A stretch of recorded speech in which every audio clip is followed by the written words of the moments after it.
যে আমার ধরো একটা সেরেব্রাল কর্টেক্স, এখানে কিছু পিরামিডাল সেল আছে বা মোটর ফাইবার আছে, সোজা কথা সে যে সেলই হোক, মোটর ফাইবার সেরেব্রাল কর্টেক্স থেকে এসে ব্রেনের ভিতরে কোনো নিউক্লিয়াসে যদি সে সিনাপস করে, সেখান থেকে আবার একটা একজন বের হয়ে যাবে।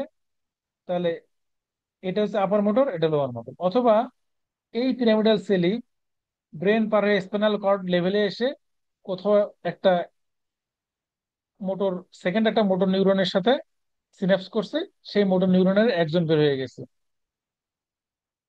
তাহলে এটা আপার মোটর, এটা লোয়ার মোটর, সোজা হিসেব।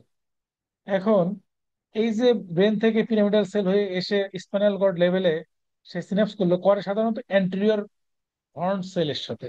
অ্যান্টেরিয়র হর্নে এখানে সেল বডি আছে এবং সেটা একজন আছে। তাহলে অ্যান্টেরিয়র হর্ন সেলের একজন, এটা হচ্ছে লোয়ার মোটর। এই যে পিরামিডাল সেলের একজন হচ্ছে আপার মোটর। অথবা পিরামিডাল সেলের এই যে একজন আপার মোটর, এখানে ক্রেনিয়াল নার্ভের নিউক্লিয়াস এবং তার একজন আর কি, এটা হচ্ছে লোয়ার মোটর। লোয়ার মোটর হচ্ছে অ্যান্টেরিয়র হর্ন সেল, তার একজন, অথবা ক্রেনিয়াল নার্ভ নিউক্লিয়াস এবং তার একজন, এগুলো lower motor.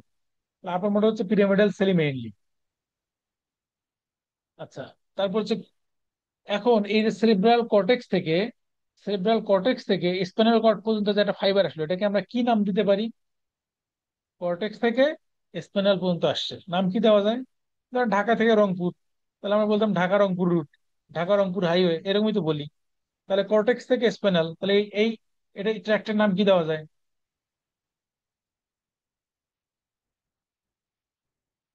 Cortico নাইকেল, cortico spinal tract, ঠিক আছে না?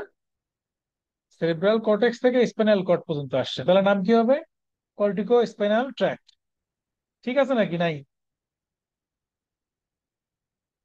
আচ্ছা, তারপর সেরিব্রাল কর্টেক্স থেকে যদি ব্রেন স্টেম পর্যন্ত আসে, ব্রেন স্টেম তো আমরা জানি তিনটা জিনিস না, মিড ব্রেন, পন্স আর মিডুলা মিলে ব্রেন স্টেম। তাহলে ব্রেন স্টেমকে আমরা বালবার হিসেবে বলি আর কি, বাল্ব। তাহলে কর্টেক্স থেকে যদি ব্রেন স্টেম পর্যন্ত আসে, তাহলে মানে বালবার রিজন পর্যন্ত আসে, এটাকে আমরা নাম দিতে পারি কর্টিকো বালবার। তাহলে cortico Balbir, cortico spinal tract, এগুলো আসলে হচ্ছে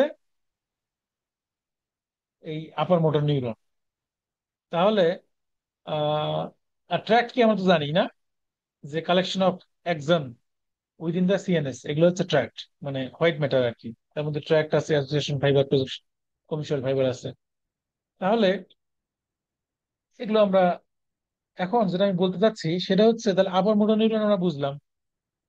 এরপর এই যে আমার ব্রেনের কর্টেক্স থেকে একটা স্টিমুলাস আসলো আমার স্পাইনাল কর্ডে, এখানে ধরা যাক এই লেভেলে এসে এখানে অ্যান্টেরিয়র হর্ন সেলের সাথে ই করলো, তারপর এটা মাসলে সাপ্লাই দিল।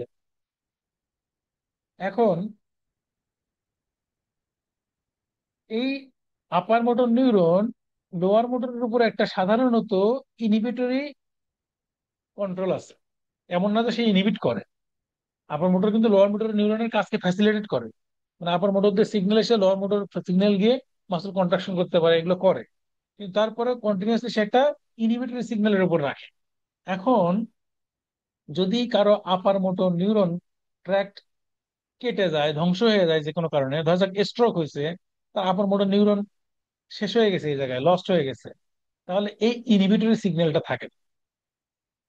তাহলে আপার মোটর নিউরনের ইনহিবিটরি সিগন্যালটা থাকে না লোয়ার মোটর নিউরনের উপরে। তখন লোয়ার মোটর নিউরনটা তার নিজের মতো করে কাজ করে। মানে যদিও ধরা যাক তারেক রহমানের কথাই যদি ধরি, যিনি হচ্ছে সেন্ট্রালের, উনি তো তার কর্মীদেরকে উদ্বুদ্ধ করে বিভিন্ন কাজ করায়। তো এটাই তার ফাংশন। তারপরে তো একটা ইনহিবিটরি কন্ট্রোল থাকে, যে কর্মীরা যদি কখনো খুব খারাপ কিছু করে ফেলে, তারা বলে তোমরা এটা করো না বা করা উচিত না। তো এটাই হচ্ছে এরকম, মানে সেন্টারের স্টিমুলাসই সব কাজ হয়, কিন্তু সেন্টারের একটা ইনহিবিটরি স্টিমুলাসও থাকে। তো যদি এইটা না থাকে, যে সেন্টার থেকে স্টিমুলাস আসতেছে না, ইনহিবিটরি ইম্পালসটা নাই, তাহলে পেরিফেরি লোকগুলা কি করবে? বা পেরিফেরি যে নেতা ফেতা আছে, তারা বেশি মস্তানি শুরু করবে, নিজেদের মতো কাজ করার সুযোগ পাইছে, তখন তারা মস্তানি বেশি করবে। মস্তানি মানে এখানে লোয়ার মিডল নিউরনটা বেশি বেশি কাজ করবে, ইফেক্ট, মানে যেহেতু আপার ইনহিবিশনটা নাই, তখন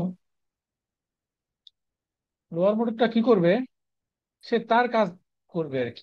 তো লোয়ার মোটর যে, এই যে আপার মোটরের যে ইনহিবিটরি ইফেক্ট সেটা যেহেতু নাই, তখন লোয়ার মোটরের উপর থেকে, মানে লোয়ার মোটরের উপর এই যে রিলিজ হয়ে গেল আপার মোটরের কন্ট্রোল থেকে, এটার নাম হচ্ছে রিলিজ ফেনোমেনন। এখন এটা যদি হয়, তখন লোয়ার মোটর কি, মোটর যেহেতু motor fibre, anterior horn cell এবং তাদের এক্সনস, এই এক্সন মোটর অ্যাক্টিভিটিটা শো করবে, তখন মাসলগুলো মাসলগুলো স্পাস্টিক হবে। কারণ মাসল টোন বেড়ে যাবে, টোনিসিটি মেনটেন করতে সে, যখন আপার মোটরের ইনহিবিটরি কন্ট্রোল নাই, সে সম্পূর্ণরূপে তার কাজটা করবে, তখন মাসলের টোন বেড়ে যাবে, মাসল স্পাস্টিক হবে। মানে আপার মোটর নিউরন লস হলে মাসলে আমরা যদি বলি প্যারালাইসিস, এই জন্য বলি spastic type paralysis. Upper motor neuron loss হলে মাসলে হবে স্পাস্টিক টাইপ প্যারালাইসিস। আর যদি লোয়ার মোটর নিউরন লস হয়, লেশন হয়, তাহলে ওই জায়গাতে যাওয়ার কেউ নাই, মানে কোনো সাপ্লাই নেই মোটর। আপার আপার ইনটেক্ট থাকলেও লোয়ার যদি ইনটেক্ট না থাকে, লোয়ার যদি লস হয়, লোয়ার যদি লেশন হয়, তাহলে আলটিমেটলি তো মাসল সাপ্লাই দেওয়ার কেউ নেই, তখন মাসলটা হবে ফ্ল্যাসিড টাইপ প্যারালাইসিস, মানে থলথলে টাইপের প্যারালাইসিস আর কি। আর স্পাস্টিক টাইপ প্যারালাইসিস, এটা ফ্ল্যাসিড টাইপ প্যারালাইসিস।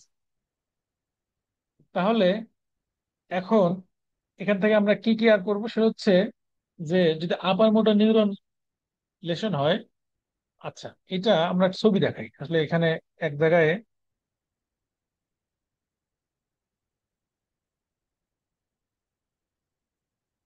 কি ছবি আসবে, ছবি মনে হয় দেই না এটা। আচ্ছা আমরা ওখানে আলোচনা করি, সমস্যা নেই।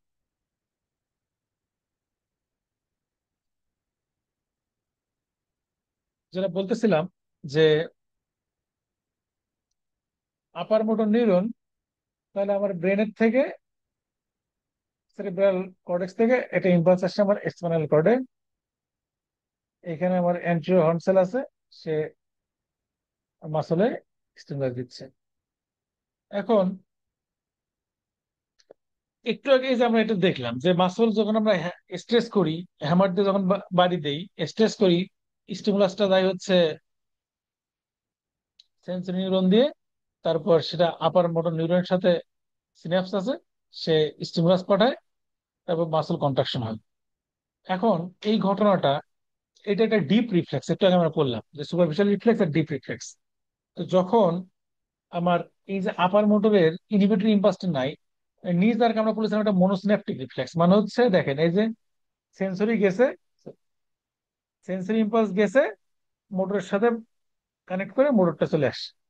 তারপরে একটা আপারের একটা ইনহিবিটরি ইফেক্ট থাকে, তো ইনহিবিটরি ইফেক্টটা নাই, তখন এই রিফ্লেক্সটা সামান্য ইনহিবিশন অনুভব করবে না, তার মানে রিফ্লেক্সটা বেশি হবে, মানে এক্সাজারেটেড হবে। তাইলে আপার মোটর যদি লেশন হয়, আপার মোটর নিউরন লেশন যদি হয়, তাহলে ডিপ রিফ্লেক্স বা নিজ আর্ক এক্সাজারেটেড হবে। তাহলে নিজ আর্ক কেমন হবে, এক্সাজারেটেড হবে, রিলিজ ফেনোমেননের কারণে এক্সাজারেটেড হবে। এবং গলগি, গলগি না, বেবিলিস্কি সাইন যদি আমরা বলি, বেবিলিস্কি সাইন হচ্ছে আমরা জানি সবাই, সেটা হচ্ছে যে আহ কি বলি, এই যে আমাদের ছোট বাচ্চারা, 2 বছরের কম বয়সী বাচ্চাদের আসলে পিরামিডাল ট্র্যাক্ট, যেটা পিরামিডাল ট্র্যাক্ট হচ্ছে cortico spinal tract, cortico Balbir tract আসলে না পিরামিডাল বলা যায় না, তবে অনেক জায়গায় বলছে কর্টিকো বালবার আসলে পিরামিডের ভিতরে। যাই হোক, পিরামিডাল ট্র্যাক্ট, কর্টিকো স্পিনাল যে ট্র্যাক্ট, সেইটায় সাধারণত মাইলিনেশনটা জন্মের পর হয়। এই বছর 2 সময় লাগে মাইলিনেশন হয়। মাইলিনেশন না হওয়া পর্যন্ত সে তার মানে এই যে ইনহিবিটরি ইফেক্ট এটা দিতে পারে না। তো যদি আমাদের নর্মালি ছোট বাচ্চাদের, যারা 2 বছরের কম বয়সী বাচ্চা, যদি আমরা প্ল্যান্টার রিফ্লেক্স দেখি, তাহলে ওর হবে কি, নর্মালি আমাদেরটা যদি চিন্তা করি অ্যাডাল্টের, যে প্ল্যান্টার রিফ্লেক্স দেখি, পায়ের দিকে সুশ্রী দেয়, দেখবেন না পা ভাঁজ করে ফেলি আমরা, মানে এই টো গুলো আমরা ভাঁজ করে ফেলি, ফ্লেকশন মানে প্ল্যান্টার ফ্লেকশন হবে আর কি। তাহলে এটা হচ্ছে নর্মাল রিফ্লেক্স, সাধারণ মানুষের, যারা সুস্থ মানুষ প্ল্যান্টার রিফ্লেক্স দিলে ফ্লেকশন হবে আর কি। এই যে গ্রেট ফ্লেকশন হবে, বাকিগুলো ফ্লেক্স হবে, এটা নর্মাল। কিন্তু বাচ্চাদের এবং যাদের আপার মোটর নিউরন লেশন আছে, তাদের হয় কি, এই যে গ্রেড টুটা এরকম ডটসি ফ্লেকশন হবে, হ্যাঁ, ডটসি ফ্লেকশন এপি মানে পায়ের উপরের দিকে, এবং আদার টো গুলো এরকম ফ্যানিং আউট হবে। এটা হচ্ছে বেমনিস্কি সাইন পজিটিভ, এটার মানে। তো এটা কেন হচ্ছে, ওই যে কর্টিক স্পাইনাল ট্র্যাক্ট যেহেতু তার ঠিক মতো কাজ করতেছে না, এবং বাচ্চাদের যেহেতু ঠিক মাইলিনেশন হয় নাই, এই কারণে। তাহলে স্ট্রোকের পেশেন্ট, মানে যাদের আপার মোটর নিউরন লেশন হয়েছে, বা স্পাইনাল টিউমার যে কোনো কারণেই হোক, বা ট্রমা, তাদের এই ঘটনাটা ঘটবে, সাইন পজিটিভ হবে। কেন? ওই যে বললাম যে কর্টিকো স্পাইনাল ট্র্যাক্ট যেহেতু তার লেশন আছে, কর্টিকো স্পাইনাল ট্র্যাক্ট যেহেতু কাটা পড়ছে, বা কর্টিকো স্পাইনাল ট্র্যাক্ট যেহেতু ড্যামেজ হয়েছে, এই কারণে তার এই ঘটনাটা ঘটবে। কারণ হচ্ছে প্রিমিটিভ যেটা রিফ্লেক্স কর্টিকো স্পাইনাল ট্র্যাক্টের, তার রিফ্লেক্স হচ্ছে আসলে ডটসিফ্লেক্সনই করা। মানে জন্মগত রিফ্লেক্স হচ্ছে আমার কর্টিকোস্পাইনাল ট্র্যাক্ট, আমার প্ল্যান্টার রিফ্লেক্সে ডর্সিফ্লেকশন হবে, গ্রেড টো, সেটাই হয় বাচ্চাদের। কিন্তু যখন মাইলিনেশন হয় তখন আর এটা হয় না, তখন ইনহিবিটর ইফেক্ট দেয়, তখন ওই যে লোয়ার মোটর নিউরনের যেসব কাজ সেটা হয় আর কি। এখন